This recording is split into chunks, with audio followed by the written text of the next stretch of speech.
Chapter 40. Doesn't Hurt Anymore. John Trudell.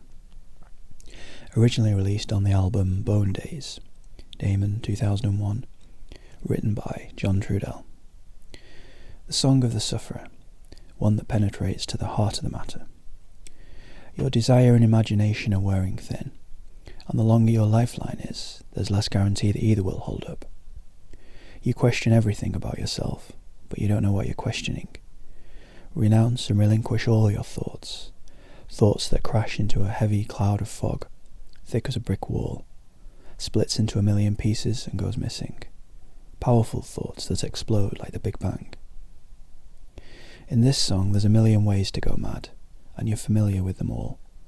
You just don't talk about it, and even if you did, your words would be difficult to catch. You try to invoke memories of friendship, but they can't be found. Searching in rooms where abandoned ambitions have stacked up, vacant rooms where the most brilliant minds you've ever known have been cut up and reassembled. You don't have a civil word for anyone who speaks to you, and your sense of being has been shut off. All things have come to a sudden conclusion. You're embracing ghosts, pursuing shadows. You've been the victim of destructive energies. Heave thunderbolts and boulders at time, but time persisted. Your heart's been roughed up, damaged, and it's out of action. But it's not spurting any blood, so you don't recognise or even subscribe to the hurt. There must be someone who will listen. Where do you go? How do you identify with a world that has set you aside? A world that took everything from you without asking? A world that's asleep, bedded down and deep into slumberland, taking one long, endless siesta. You'll go into the mythic land of rebirth, stare up into the mirror of the night sky and talk to your ancestors. They're wide awake. You can go upriver or downriver. You need a landmark on the shore, a tree or a rock, to know if you're moving at all. Pirates sail on the open sea and feel like they're standing still. Everyone judges history from where they are standing. It's the only way they can make sense of it. Otherwise it's too intense. That's why people constantly draw connections with what has come before. They say that those who do not know the past are doomed to repeat it, but those who obsessively footnote it are just as doomed to repeat it endlessly. There's a difference between imitation and influence, and then there's something else entirely, like John Trudell. His story is quite violent. John was a Santi Dakota Indian born in the early 40s in Nebraska. The Santi Dakota Indian Territory went from the plains of Minnesota to Montana. Eventually the government herded them all into a tiny strip of land someplace in Nebraska where John grew up. He grew up on the reservation and went to the local government school and then went into the Navy. When he came out, he saw that all the treaties between the white man and the Indian had been broken, and he had the knowledge, sensibility and morality to actually do something about it. He went to a broadcasting school and was able to use that in his spoken word performance early on. He was at the head of the United Indians of All Tribes group that took over Alcatraz, setting up a radio station there in 1969 and taking up the airwaves on KPFA. In the midst of it all, he got married, had 3 girls and a pregnant wife besides. At the same time, he became more of an activist in Indian affairs. This was all during the Vietnam War and civil rights protesting, so a lot of the Native American descent went under the radar. The treatment of the Indians was a long-forgotten issue in America, especially on the front pages. With the black unrest and the anger in the streets, the conditions of the Indians in America could be overlooked. It is the most horrid of all mistreatments. There's a place in Mankato, Minnesota, commemorated by a plaque in the town square, where 40 Santi Dakota Indians were hung in the 1870s. Sometimes in the late 70s, John led a demonstration of various tribal people in Washington on the steps of the Capitol.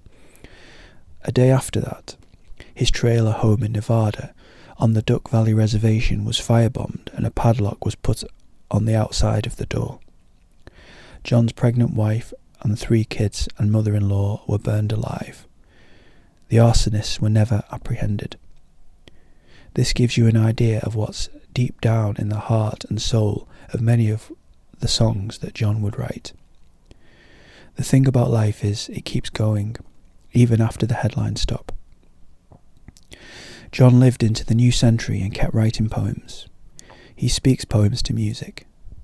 Music which is always a real band playing real instruments.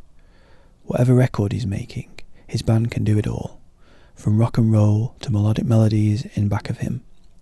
Anything which serves his tone, the tone of his songs, of his voice and his poems. There's an ancient spirit coming through him, and a person can understand it. His words carry in their simplicity the confidence of ancient wisdom. He's no rapper, more like an ancient Greek poet. You know exactly what he's saying, and who he's saying it to. John faced the same government that Sitting Bull faced, a government that wanted to kill him, with either guns or disease. Just get rid of him altogether and take his land away. He stood alone, and now that he's gone, he stands even more alone. Never a commercial success. John was not mainstream. He didn't talk about popular subjects like hustling, drugs, pimping and materialism, glorifying those things. John's music can elevate you, and usually does. Maybe there isn't a place for that. John Trudell was not the kind of Indian to put on a headdress and be a star in Buffalo Bill's Wild West show. He was no cigar store Indian. He wouldn't have identified with Cole Leaguer. People who go on non-stop about civil rights, women's rights, gay rights, animal rights, and on, need to take a look at what America has done to the people who were here from the beginning. Take a moment. Read a little more about John Trudell than what is offered here. He deserves it. And after you do, seek out his music. A good place to start would be the AKA Graffiti Man album, full of simple direct performances with John, accompanied by his Oklahoma soul brother Jesse Ed Davis.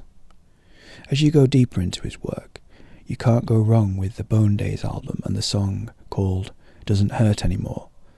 The space between it and Hank Snow's I Don't Hurt Anymore is profound. One is a sort of gaudy statement about teardrops drying, but the other will tear your heart out. In a real sense, the only thing that truly unites us is suffering and suffering only. We all know loss, whether you're rich or poor. It isn't about wealth or privilege, it's about heart and soul. And there are some people who lack that. They have no landmark on the river's bank to show them how fast they are travelling or where they are heading.